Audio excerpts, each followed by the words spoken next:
नमस्कार दोस्तों। इंसानी इतिहास की इससे बेहद खूबसूरत और खूंखार लेडी कोई दूसरी नहीं होगी। इसने इतनी बेरहमी से 650 कत्ल किए जिनके बारे में सोचना भी मुश्किल ही नहीं बल्कि नामुमकिन लगता है। उम्र के जिस दौर में लड़कियां खुले आसमां में उड़ना चाहती हैं, उसी उम्र में ये उन लड़कियों को महल में आने के लिए संदेश देती और उन्हें महल में आने के लिए मजबूर कर देती। फिर उनका बहुत ही दरिंदगी के साथ कत्ल करती और उनके खून को बाथटब में भरकर उसमें नहाती, क्योंकि उसे लगता था कि अगर वो जवान लड़कियों के खून से नहाएगी तो वो ताउम्र तक जवान ही दिखेगी। आज हम बात करेंगे एलिजाबेथ बाथरी के बारे में। तो चलिए शुरू करते हैं आज की इस स्टोरी को। जिस सच्ची दिल दहला देने वाली घटना है हंगरी साम्राज्य से। ये यूरोप का एक छोटा सा देश है। ये बेहद ही पुराना देश है जो कभी रोमन साम्राज्य का हिस्सा था। कहा जाता है कि इस देश पर हंस नामक प्रजाति ने हमला कर दिया था, तभी से इसका नाम हंगरी साम्राज्य पड़ गया।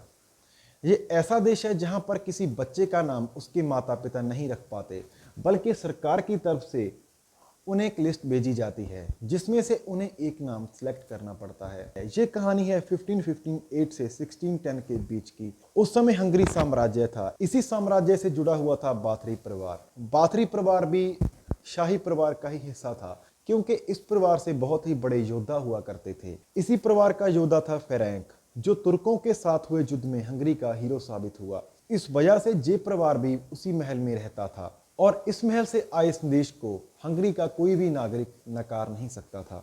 शाही परिवार बाथरी के योद्धा फ्रैंक की पत्नी थी एलिजाबेथ बाथरी, जो बेहद ही खूबसूरत थी, जिसकी खूबसूरती के चर्चे होते थे। एलिजाबेथ का एक आदेश मिलते ही नौकरों की लाइन लग जाती। एलिजाबेथ बाथरी को अपनी खूबसूरती पर इतना घमंड था कि अगर उसे कोई भी व्यक्ति कह देता कि अब उसकी उम्र हो चली है तो वो उससे बहुत ही निराश हो जाती।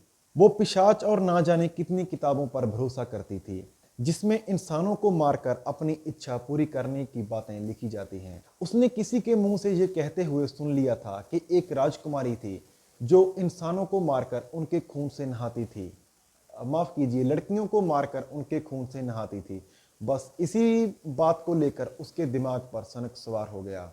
उसके दिमाग में भी ये बात चलने लगी कि अगर वो भी कुंवारी लड़कियों के खून से नहाएगी तो वो ताउम्र तक जवान ही दिखेगी। इसी सनक को पूरा करने के लिए वो खुद भी शैतान बन गई। अब अपने महल में वो 3 नौकरों की मदद से उन कुंवारी लड़कियों को लाने लगी और उनको मारने लगी। इसके लिए उसने शुरुआत में उन लड़कियों को निशाना बनाया जो गरीब परिवार से थी। उम्र 16 साल के आसपास होती थी। उन गरीब कुमारी लड़कियों को महल में काम करने के लिए बुलाया जाता था, फिर कभी उन्हें बाहर जाने का मौका नहीं मिलता।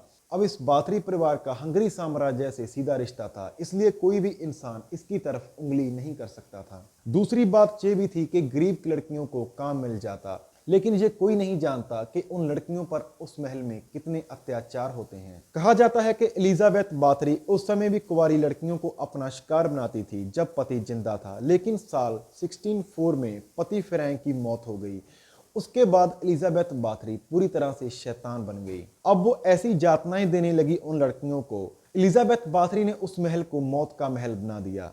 कहा जाता है कि पति की मौत से पहले वो कुंवारी लड़कियों को मारकर उनका खून निकालकर उससे नहाती थी, लेकिन पति की मौत के बाद उसे उन लड़कियों से एक तरह की नफरत होने लगी। अब वो लड़कियों को मारने से पहले उन्हें तड़पाती थी। लड़कियों को जंजीर से बांधकर गर्म लोहे से उनके हाथ पैर को जला दिया जाता था। कभी खुद उनके चेहरे और ब्रेस्ट को दांतों से काटती थी। किसी लड़की के नाखून अच्छे लगते तो वो उन्हें उखाड़ कर फेंक देती। कई बार बिना कपड़ों के बदन बर्फ पर लिटा देती थी और कभी कभी उन लड़कियों को नंगे बदन ही ठंड में छोड़ दिया जाता था। कभी कभी उनके बदन पर वो शहद लगा देती ताकि कीड़े मकोड़े उनको बुरी तरह से काट कर खा सके। अगर कोई लड़की खूबसूरत होती तो उसके स्तन यानी ब्रेस्ट और चेहरे को भी काट कर मांस के टुकड़ों को फेंक देती। दावा तो यह भी किया जाता है कि एलिजाबेथ बाथरी कैंची से लड़कियों के नाजुक अंगों को काट देती थी। कई बार प्राइवेट पार्ट को भी कैंची से काट देती थी। इससे भी ज्यादा भयावह और दरिंदगी की यातनाएं देती, जिसे हम इस तरह से बयान नहीं कर सकते। असल में एलिजाबेथ बाथरी पहले गरीब परिवार की लड़कियों को ही महल में बुलाती थी और फिर वो लड़कियां कभी भी लौट कर नहीं जाती। इस तरह से गरीब परिवार की लड़कियों में कमी आने लगी।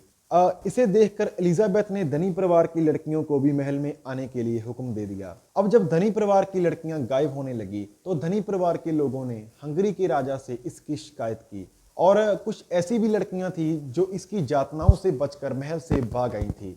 उन्होंने बाहर आकर लोगों को सब कुछ सच बता दिया था। अपनी आप बीती सुनाने के बाद धनी परिवार के लोगों ने इसकी हंगरी किंग से शिकायत की। इसकी जानकारी हुई तो गांव के गरीब लोगों में भी हिम्मत आ गई, वो भी हंगरी किंग से इसकी शिकायत करने लगे। इसे हंगरी किंग ने काफी गंभीरता से लिया और बेहद ही खास अधिकारी से जांच करवाई। साल 1610 में जांच शुरू हुई। इसमें उसकी यातनाओं की पुष्टि हुई। जब एलिजाबेथ बाथरी के महल में देखा गया तो वहां कई गुप्त कमरों को टॉर्चर रूम बनाया गया था। महल में लड़कियों की लाशें बेड़ियों से बंधी हुई थी। इसमें से कई लड़कियां जिंदा थी और कई तड़प तड़प कर मर चुकी थी। मौके से ही राजशाही सेना ने एलिजाबेथ बाथरी और उसके तीनों साथियों को गिरफ्तार कर लिया। अब इस दिल दहला देने वाली वारदात के लिए उन तीनों नौकरों को फांसी की सजा सुना दी गई। लेकिन एलिजाबेथ बाथरी के साथ ऐसा नहीं हुआ क्योंकि उसका हंगरी साम्राज्य से रिश्ता था, इसलिए उसको ताउम्र तक एक कमरे में बंद रहने का हुक्म सुना दिया गया। इसी कमरे में 21 अगस्त 1604 को उसने आखिरी सांस ली। इस तरह 1610 में गिरफ्तारी हुई और 4 साल तक वो उसी कमरे में रही और उसके बाद उसकी मौत हो गई। एलिजाबेथ बाथरी के बारे में कहा जाता है कि इसने 1590 से लेकर 1610 यानी कि 20 सालों के बीच में 650 से ज्यादा लड़कियों का कत्ल किया और उनके खून को बाथटब में भरकर घंटों तक नहाती रहती थी। हालांकि हंगरी किंग के आदेश पर जांच में यह दावा किया गया कि सिर्फ 80 लड़कियों का ही कत्ल किया। हालांकि 80 भी एक बहुत बड़ा आंकड़ा है। एलिजाबेथ बाथरी पर अब तक कई किताबें और फिल्में भी बन चुकी हैं। आपको मौका मिला तो नेटफ्लिक्स पर इसकी मूवी को जरूर देखिएगा। आप हमें कमेंट करके जरूर बताएं कि आपको हमारी कहानियां किस तरह की लगती हैं। अपना फीडबैक और राय हमें कमेंट करके जरूर दें। हम मिलते हैं आपको इसके अगले एपिसोड में। तब तक के लिए नमस्कार।